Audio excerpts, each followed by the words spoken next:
ತುಮಕೂರಿನಲ್ಲಿ ಇಂಟ್ರೆಸ್ಟಿಂಗ್ ಸ್ಟೋರಿಯೊಂದು ಬಯಲಿಗೆ ಬಂದಿದೆ. ವಿಶ್ವಾಸ್ ಜ್ಯುವೆಲರಿ ಶಾಪ್ನಲ್ಲಿ ಚಿನ್ನಾಭರಣ ಕಳ್ಳತನ ಕೇಸ್ಗೆ ಇದೀಗ ಸ್ಫೋಟಕ ತಿರುವು ಸಿಕ್ಕಿದೆ. ಇಲ್ಲಿ ಚಿನ್ನಾಭರಣವನ್ನ ಕದ್ದೊಯ್ದಿದ್ದು ಡೈಮಂಡ್ ಅನ್ನ ಎಗರಿಸಿದ್ದು ಬೇರೆ ಯಾರೂ ಅಲ್ಲ, ಪುಟ್ಟ ಇಲಿ. ಹೌದು, ನೀವು ಇದನ್ನ ನಂಬದೇ ಇದ್ರೂ ಕೂಡ ಇದೇ ಸತ್ಯ. ಇಲಿಯೊಂದು ಚಿನ್ನಾಭರಣವನ್ನ ಬಿಲದಲ್ಲಿ ಇಟ್ಕೊಂಡಿತ್ತು. ಪೊಲೀಸರು ಸಿಸಿಟಿವಿ ಪರಿಶೀಲಿಸಿದಾಗ ಸತ್ಯ ಬಯಲಾಗಿದ್ದು 50 ಗ್ರಾಂಗೂ ಅಧಿಕ ವಜ್ರ ಚಿನ್ನಾಭರಣ ಇದೀಗ ಇಲಿಯ ಬಿಲದಿಂದ ಪತ್ತೆಯಾಗಿದೆ.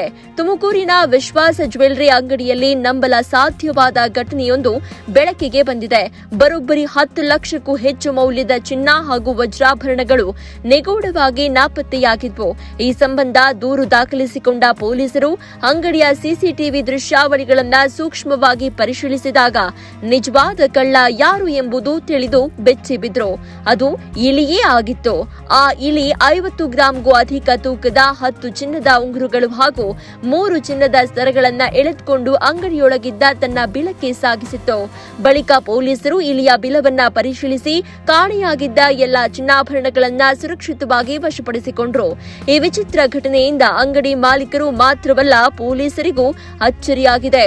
ಈ ಬಗ್ಗೆ ಮಾತನಾಡಿದ ವಿಶ್ವಾಸ ಜ್ಯುವೆಲರಿ ಮಾಲೀಕ ವಿಶ್ವಾಸ್ ಅವರು, ಪ್ರತಿದಿನ ನಾವು ವ್ಯಾಪಾರ ಮುಗಿದ ಬಳಿಕ ಎಷ್ಟು ಚಿನ್ನಾಭರಣ ಮಾರಾಟ ಆಯಿತು ಅಂತ ಲೆಕ್ಕ ಮಾಡ್ತೇವೆ. ಮರುದಿನ ಬಂದು ನಾವು ಮೊದಲು ಅಂಗಡಿ ಬಾಗಿಲು ತೆಗೆದ ಸಂದರ್ಭದಲ್ಲಿ ಚಿನ್ನಾಭರಣ ಇಲ್ಲದೆ ಇರೋದು ಕಂಡು ಬಂತು. ಆಗ ನಮಗೆ ಆತಂಕ ಆಯಿತು. ನಂತರ ಪೊಲೀಸರಿಗೆ ಮಾಹಿತಿ ನೀಡಿದ್ವು. ಈಗ ಉಂಗುರ 10ಕ್ಕಿಂತ ಹೆಚ್ಚು ಚಿನ್ನದ ಉಂಗುರ ನಾಪತ್ತೆಯಾಗಿರೋದು ಸದ್ಯ ನಮ್ಮ ಪಾಲಾಗಿದೆ ಅಂತ ಸಂತಸವನ್ನ ವ್ಯಕ್ತಪಡಿಸಿದ್ದಾರೆ. ಇಲ್ಲಿ 10 ಉಂಗುರ, 2 ಚಿನ್ನ ಅಂದ್ರೆ ಸುಮಾರು 10 ಲಕ್ಷ ರೂಪಾಯಿ ಮೌಲ್ಯದ ವಸ್ತುಗಳನ್ನ ತೆಗೆದುಕೊಂಡು ಹೋಗಿತ್ತಂತೆ. ಸದ್ಯ ಈ ದೃಶ್ಯಗಳು ಸಾಮಾಜಿಕ ಜಾಲತಾಣದಲ್ಲಿ ವೈರಲ್ ಆಗಿದ್ದು, ಇಲಿಗಳು ಆಹಾರ ಹುಡುಕುವ ಸಂದರ್ಭದಲ್ಲಿ ಚಿನ್ನವನ್ನ ತೆಗೆದುಕೊಂಡು ಹೋಗಿದ್ದಾವೆ. ಸದ್ಯ ಮಾಲೀಕರು ಶಾಪ್ ಸುತ್ತಲೂ ಕ್ಲೀನ್ ಮಾಡಿ ಮತ್ತಷ್ಟು ಎಚ್ಚರಿಕೆಯನ್ನ ವಹಿಸಿದ್ದಾರೆ. ನಮಸ್ತೆ, ನಾನು ನಿಮ್ಮ ವಿಶ್ವಾಸ್ ಜ್ಯುವೆಲರ್ಸ್ ತುಮಕೂರು. ಈ ದಿನ ಏನಾಗಿದೆ ಅಂದರೆ, ನಮ್ಮ ಅಂಗಡಿಯಲ್ಲಿ 10 ಉಂಗುರ 2 ಚೈನ್ ಕಳುವಾಗಿದೆ. ಸೊ ಇದು ಕಳುವಾಗಿದ್ದು ಹೇಗೆ ಗೊತ್ತಾಯಿತು ಅಂದರೆ, ನಾವು ದಿನ ಬೆಳಗ್ಗೆ ಅಂಗಡಿಯಲ್ಲಿ ಎಷ್ಟು ಒಡವೆ ಇದೆ ಅಂತ ಕೌಂಟ್ ಮಾಡ್ತೀವಿ. ಆ ಕೌಂಟಿಂಗಲ್ಲಿ ಕರೆಕ್ಟಾಗಿ ಬರಬೇಕು. ಯಾಕಂದರೆ ಇವತ್ತು 10 ಚೈನ್ ಇದೆ ಅಂದರೆ 2 ಸೇಲ್ ಆಗಿದ್ರೆ ಇನ್ನು 8 ಚೈನ್ ಇರಬೇಕು. ಅದೇ ರೀತಿ ಈ ಥರ ನಮ್ಮ ಚೈನ್ ಕೌಂಟಲ್ಲಿ 2 ಕಮ್ಮಿ ಬಂದು, ಹಾಗೆ ಉಂಗುರದಲ್ಲಿ 10 ಕಮ್ಮಿ ಬಂತು. ಇದು ಹೇಗೆ ಸಾಧ್ಯ ಅಂತ ನಮ್ಮ ಸ್ಟಾಫ್ ಬಂದು ನಮ್ಗೆ ಹೇಳಿದ್ರು.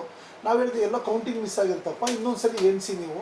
ಅವರು ಡಬಲ್ ಕೌಂಟ್ ಮಾಡಿದ್ರು, ಟ್ರಿಬಲ್ ಕೌಂಟ್ ಮಾಡಿದ್ರು, ಅಂದರೂ ಅದು ಕಮ್ಮಿ ಬರೋದು ಬಂತು. ಅಲ್ಲಿಗೆ ನಮಗೆ ಒಂದು ಸ್ವಲ್ಪ ಡೌಟ್ ಆಯಿತು, ಯಾರಾದರೂ ಕಸ್ಟಮರ್ಸ್ ಕದ್ದಿರ್ಬೋದು, 1-2 ಇಷ್ಟೆಲ್ಲ ಹೇಗೆ ಕದಿಯೋಕ್ಕೆ ಸಾಧ್ಯ, ಮೇ ಬಿ ಒಂದು ಟ್ರೈನ್ ಎತ್ಕೊಂಡು ಹೋಗಿರ್ಬೋದೇನೋ ಅಂತ ನಾವು ತಲೆಯಲ್ಲಿ ಓಡಿಸಿದ್ದು. ಸೊ ಆ ಡೇ ಕ್ಯಾಮ್ರಾ ಫುಲ್ ನೋಡಿದ್ವಿ. ಆ ಕ್ಯಾಮ್ರಾ ನೋಡಿದ್ಮೇಲೆ ನಮಗೆ ಒಂದು ಖಾತ್ರಿ ಆಯಿತು. ಸೊ ಒಂದು ಕಳ್ತನ ಆಗಿಲ್ಲ, ಟ್ರೇನೇ ತೆಗ್ದಿಲ್ಲ. ಟ್ರೇ 2-3 ಸಲ ತೆಗ್ದಿತ್ತು. ಆ ಟ್ರೇ ತೆಗ್ದಿದ್ದು ಇಟ್ಟಿದ್ಮೇಲೆ ಅಲ್ಲಿ ಏನೂ ಕಳುವಾಗಿಲ್ಲ.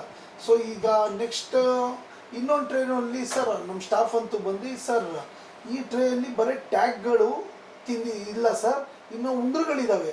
ಟ್ಯಾಗ್ ಇದ್ದಾವೆ, ಉಂಗುರ ಇಲ್ಲ, ಇದೇನಪ್ಪ ಇದು? ಸೊ ನಾವೇನು ಮಾಡಿದ್ವಿ, ನಾನು ನಮ್ಮ ಟೀಮ್ ಎಲ್ಲ ಕುಂತ್ಕೊಂಡು ಒಂದು ಕಡೆ CCTV ಎಲ್ಲ ನೈಟಿನ ಫುಲ್ ಚೆಕ್ ಮಾಡಿದ್ವಿ. ನೈಟಿನ ಫುಲ್ ಚೆಕ್ ಮಾಡುವಾಗ ಒಂದು ಇಲ್ಲಿ ಬಂದು ಒಂದು ಉಂಗುರ ಎತ್ಕೊಂಡು ಹಂಗೆ ಹೊರಟೋಯ್ತು ವಾಪಸ್ಸು. ಸೊ ಅದು ಒಂದೇ ಒಂದು ಹಿಡ್ಕೊಂಡು ನಾವು ಅದ್ರ ಹಿಂದೆ ಎಲ್ಲ ನೋಡಿದ್ರೆ ಒಂದು ದೊಡ್ಡ ಹಳ್ಳಿ ಟೈಪ್ ಇತ್ತು ಚಿಕ್ಕದು, ಅದರಲ್ಲಿ ಎಳ್ಕೊಂಡು ಹೋಗಿದೆ ಎಲ್ಲನೂ. ಸೊ ನಾವು ನಮ್ಮ ಕಾರ್ಪೆಂಟರ್ ರಾಜು ಅಂತ ಇದ್ದ ಕರೆಸಿದ್ವಿ. ಅವನ ಹತ್ರ ಎಲ್ಲ ಏನಪ್ಪ ಮಾಡೋದು ಅಂದ್ವಿ. ಫುಲ್ ಹೊಡೆದ್ಬಿಡು, ಯಾಕಂದರೆ 10 ಲಕ್ಷದ ಒಡವೆ, ಅದು ಮಿನಿಮಮ್ 10 ಲಕ್ಷ. ಅಷ್ಟು ಸಿಗ್ತಿಲ್ವಲ್ಲ ಅಂದಿದ್ದಕ್ಕೆ ರಾಜು ಸರ್ ನೀವೆಲ್ಲ ಏನು ಹೊಡೆಯೋಕ್ಕೆ ಹೋಗ್ಬೇಡಿ, ನಾನೊಂದು ಐಡಿಯಾ ಮಾಡ್ತೀನಿ ಅಂದ. ಅವ್ನು 5-6 ಕಡೆ ಕೌಂಟ್ ತೆಗ್ದು ಎಲ್ಲ ಕಟ್ ಮಾಡಿ ಅದ್ರಲ್ಲಿ ಮೊಬೈಲ್ ಕ್ಯಾಮ್ರಾ ಬಿಟ್ಟು ಹುಡುಕ್ದ ಅವನು. ಮತ್ತು ಎಲ್ಲೆಲ್ಲಿ ಹೋಲ್ಸಿದಾವ ಅದನ್ನೆಲ್ಲ ಮುಚ್ಚಿಸ. ಅದರಲ್ಲಿ ಹೋಲು ತೆಗೆದಾಗ ಅದರಲ್ಲಿ 10 ಉಂಗುರನೂ ರಿಕವರಿ ಆಯಿತು. ಅದು ರಾತ್ರಿ ಮತ್ತು 2 ಚೈನಕ್ಕೆ ರಿಕವರಿ ಆಯಿತು. ಇದು ಕಾರ್ಯಾಚರಣೆ ನಡೆಸೋಕ್ಕೆ 12 ಗಂಟೆಯಿಂದ 13 ಗಂಟೆ ಬೇಕಾಯ್ತು ನಮಗೆ. ಎಲ್ಲೆಲ್ಲಿ ಹೋಗಿದೆ ನಿಧಾನಕ್ಕೆ ನೋಡಿ ತೆಗೆಸಿದ್ದು. ಅವತ್ತಿನ ದಿವಸ ಅಂಗಡಿನೂ ಓಪನ್ ಮಾಡಲಿಲ್ಲ, ಅಂದರೆ ಕೆಲಸ ಮಾಡಲಿ, ರಾತ್ರಿ 12-1 ಗಂಟೆ ತನಕ ಹುಡುಕಿದ್ದಾಯಿತು, ಮಾಡಿದ್ದಾಯಿತು. ಸೊ ಇದೇ ರೀತಿ ನಾವು ಆಶ್ಚರ್ಯ ರೂಪದಲ್ಲಿ ಇಲಿಗಳು ಕದ್ದಿದ್ದನ್ನು ಹುಡುಕಿದ್ದಾಯಿತು. ಸೊ ಸಿಕ್ಕಿದ್ದಕ್ಕೆ ಯಾವುದೂ ಕಂಪ್ಲೇಂಟ್ ಕೊಡಲಿಲ್ಲ. ಸೊ ಹ್ಯಾಪಿ ಎಂಡಿಂಗ್ ಆಯಿತು. ಬಟ್ ಒಂದು ಥಿಂಗ್ ಇದೆ, ಇಲ್ಲಿ ತನಕ ಆ ಕಳ್ಳ ಇಲಿನ ಸಿಕ್ಕಿಲ್ಲ. ಸೊ ನೀವು ಅವೇರ್ ಆಗಿರಿ, ನಿಮ್ಮನೆ ಕಡೆ ತಿರುಗ್ತಾ ಇರ್ತವೆ, ನಮ್ಮನೆ ಕಡೆ ತಿರುಗ್ತಾ ಇರ್ತವೆ. ಸೊ ಏನೇ ಇದ್ರೂ ಫಸ್ಟು ಜೋಪಾನವಾಗಿ ಒಂದು ಕಡೆ ಸ್ಟೋರ್ ಮಾಡಿಡಿ, ಈಸಿಯಾಗಿ ಸಿಗಂಗೆ ಇಡಬೇಡಿ. ಇಲ್ಲಿಗೇನು ಅದು ಬಿಲದ ಹತ್ರ ಎಳ್ಕೊಂಡು ಹೋಗ್ಬಿಡುತ್ತೆ, ಆ ಬಿಲ ಸಿಗಲ್ಲ. ಇಲ್ಲ ಸರ್, ಅದಕ್ಕೆ ಹೊಟ್ಟೆ ಹಸ್ತಿತ್ತು. ಅದಕ್ಕೆ ಹೊಟ್ಟೆ ಹಸ್ತಿದೆ ಬಂದಿದೆ, ಅದು ಸ್ಟಿಕ್ಕರ್ ತಿನ್ನಕ್ ಬಂದಿರೋದು, ಉಂಗುರ ಕದಿಬೇಕು ಅಂತ ಅದ್ರ ಮನ್ಸಲ್ಲಿ ಇಲ್ವೇನೋ, ಮೇ ಬಿ ಇರ್ಬೋದೇನೋ. ವಿಶ್ವಾಸ್ ಜ್ಯುವೆಲರ್ಸ್ ಚಿನ್ನ ಅಂದ್ರೆ ಎಲ್ರಿಗೂ ಇಷ್ಟ, ಆ ಇಲ್ಲಿಗೂ ಇಷ್ಟ ಇರ್ಬೋದೇನೋ, ಅದಕ್ಕೆ ಎತ್ಕೊಂಡು ಹೋಗಿರ್ಬೋದೇನೋ.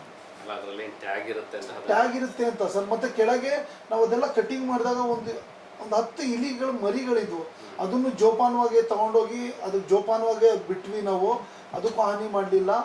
ಆಚೆ ಹೋಗಿ ಬಿಟ್ಟ ಮೇಲೆ ತಿರ್ಗಾ ಇಲ್ಲಿ ಕಾಣಿಸ್ತಾ ಇಲ್ಲ ಈಗ, ಯಾಕಂದರೆ ನಾವೆಲ್ಲ ರಿಕವರಿ ಮಾಡಿದ್ದೀವಿ, ಎಲ್ಲ ಕಡೆ ಹೋಲ್ಸ್ ಮುಚ್ಚಿದ್ದೀವಿ. ಇನ್ನು ನಾವು ಏನೇ ಐಟಮ್ಸ್ ಇದ್ರು ಕ್ಲೀನಾಗಿ ಬಾಕ್ಸ್ ಪ್ಯಾಕಿಂಗ್ ಮಾಡಿ ಇಡ್ತಾ ಇದ್ವಿ. ಅದು ಸ್ವಲ್ಪ ಓಪನ್ ಆಗಿರೋದು ಟ್ರೇಲ್ ಮೇಲೆ ಇರೋದ್ರಿಂದ ಎತ್ಕೊಂಡೋಗಿ ಇದು ಮಾಡಿತ್ತದು.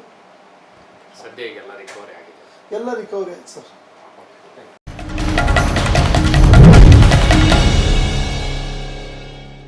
ನೀವು ಸಣ್ಣ ಆಗ್ಬೇಕಲ್ವಾ, ಅದು ಒಂದು ಉತ್ತಮ ಆಹಾರದಿಂದ ಸಣ್ಣ ಆಗ್ಬೇಕಲ್ವಾ. ಪ್ರತಿದಿನ ನಮ್ಮ ಜೀನಿ ಸ್ಲಿಮ್ ನ ಯೂಸ್ ಮಾಡಿ ಯಾವುದೇ ಸೈಡ್ ಎಫೆಕ್ಟ್ ಇಲ್ದಂಗೆ ನೀವು ಸಣ್ಣ ಆಗ್ತೀರಾ.